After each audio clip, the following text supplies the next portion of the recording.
gente que pare todo.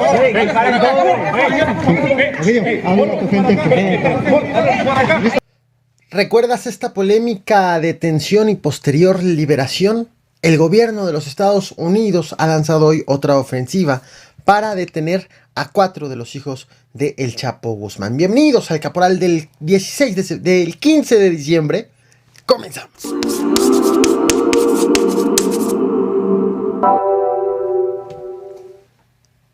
...15 de diciembre, primeros minutos de 16 de diciembre... ¿Imaginas que te paguen 148,000 pesos mensuales entre el salario, bonos y que puedas usar tus horas de trabajo para pues marchar con la playera de tu equipo de fútbol favorito y presumirlo a todos? Bueno, esto sí es posible en México. Te presento a la diputada local de Jalisco, la emesista María Elena Limón.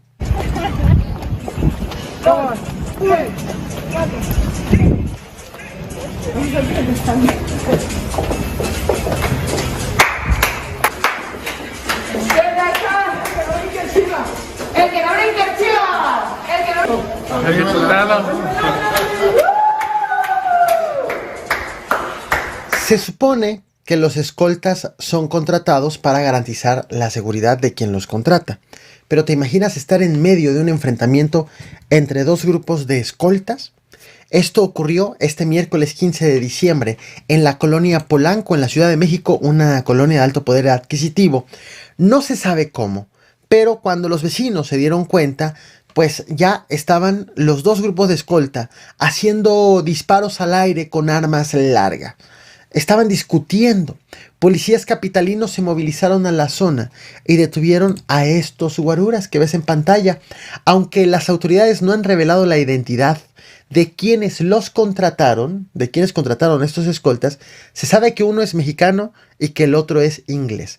Sobre el mexicano, ya medios locales lo han identificado como el hijo de un exoficial mayor de la Fiscalía General de la República y novio de la cantante Mariana Seoane, aunque esa información deberá ser confirmada todavía por las autoridades.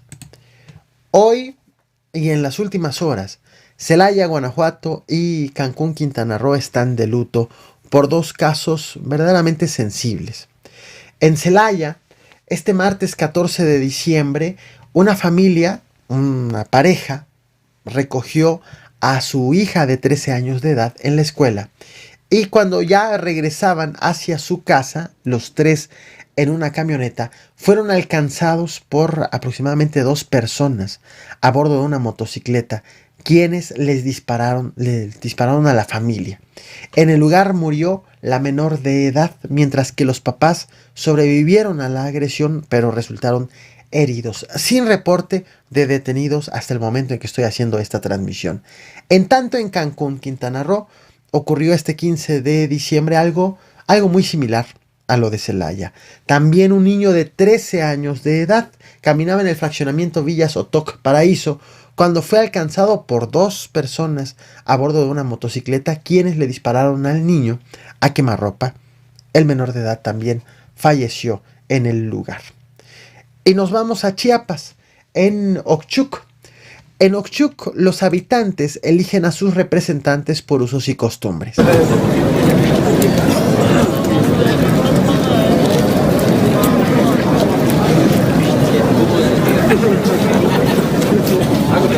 Hace unas horas los habitantes tenían ya a un virtual ganador de la elección del presidente concejal municipal.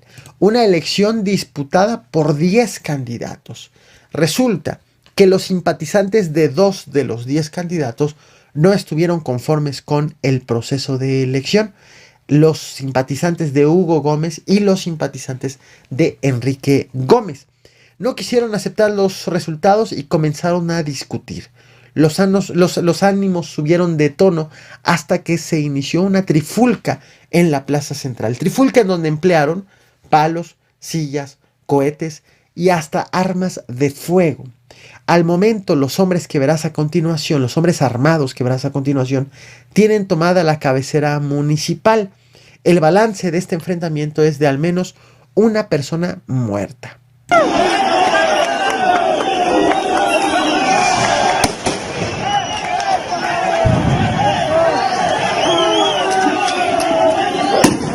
grabes, ya nos previeron. Este 13 de diciembre te traje a este canal este video que estás viendo en pantalla. Elementos de la Guardia Nacional fueron acusados de detener a 3 jóvenes, de golpear a 1, de desaparecer a 2 y luego de ofrecer una versión distinta a lo que parecen ser los acontecimientos, o al menos las evidencias que hay disponibles hasta este momento. Los elementos de la Guardia Nacional fueron exhibidos en estas grabaciones que ves en pantalla, en donde se aprecian las detenciones. Esto ocurrió en Los Reyes, Michoacán. Bueno, este 15 de diciembre se ha dado a conocer que el joven que apareció golpeado, porque recordemos fueron detenidos 3, apareció 1 y hasta este momento siguen desaparecidos 2. El que apareció golpeado ha acusado que fueron torturados cada media hora tras la detención. Hasta el momento, como te decía, no se sabe el paradero de los otros 2 jóvenes detenidos. Lo cierto es que 5 días después de la detención, la Guardia Nacional publicó esto que ves en pantalla en sus redes sociales, en donde informa que ya están enterados de manera oficial de este caso y que están investigando a los agentes señalados. En tanto, el Departamento del Tesoro de los Estados Unidos ha informado de sanciones en contra de 2 grupos delictivos, 2 grupos dedicados al tráfico de drogas, a los Rojos y en contra también de Guerreros Unidos, y ordenó congelarle los bienes que estén bajo la jurisdicción del gobierno estadounidense. Vaya, como por ejemplo los bienes, las cuentas que tuviera en los Estados Unidos. Y también ha emitido un llamado para que las empresas no hagan transacciones de ningún tipo con estos grupos delictivos. Pareciera una medida lógica, la emitida por autoridades estadounidenses. Sin embargo, sí hay algo novedoso en ella.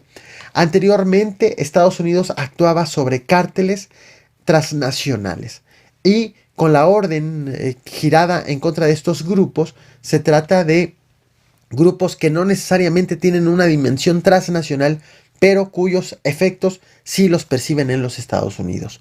En paralelo, el Departamento de los Estados Unidos de América ha publicado este comunicado que ves en pantalla, en donde ofrece $5 millones como recompensa por la captura de los 4 de los hijos de Joaquín Guzmán Loera, el Chapo Guzmán. Se trata de $5 millones por cada uno de los acusados: Ovidio Guzmán, Iván Archibaldo Alfredo Guzmán y Joaquín Guzmán Loera, para sumar un total de $20 millones de recompensa por el paradero de los 4. El gobierno de los Estados Unidos señala, y cito textualmente: los 4 miembros son de alto rango del cártel de Sinaloa y cada uno está sujeto a una acusación federal por su participación en el tráfico ilícito de drogas. Como podrás notar, en esta lista se encuentra Ovidio Guzmán, quien fue detenido en Culiacán, Sinaloa, en el año 2019 y liberado por órdenes del presidente de la República, Andrés Manuel López Obrador, quien justificó que lo hizo para evitar un derramamiento de sangre por parte de la delincuencia organizada. Aunque Estados Unidos ofrece una recompensa, en este caso por Ovidio Guzmán, el último reporte público hecho por autoridades mexicanas es que no existe una orden de aprehensión en este territorio, en México, sino lo que existe, hay una orden de detención con fines de presentación para que sea llevado ante las autoridades norteamericanas. Así lo ha dicho, así lo dijo en varias ocasiones Alfonso Durazo, en su papel entonces de secretario de Seguridad Pública Federal. Recordemos sus palabras en su penúltima comparecencia ante los diputados federales, precisamente antes de convertirse en el gobernador de Sinaloa. Te muestro acá el video. No olvides reventar el botón de like, compartir y suscribirte. Nos vemos mañana con más información. Buenas noches. No se aseguró el inmueble porque esta persona no tiene en nuestro país, ustedes no lo van a creer, no tiene en nuestro país una orden de aprehensión. Hay una orden de detención con fines exclusivos de extradición, lo que significa que los delitos por los que se le acusa han sido cometidos en otro país y no en México.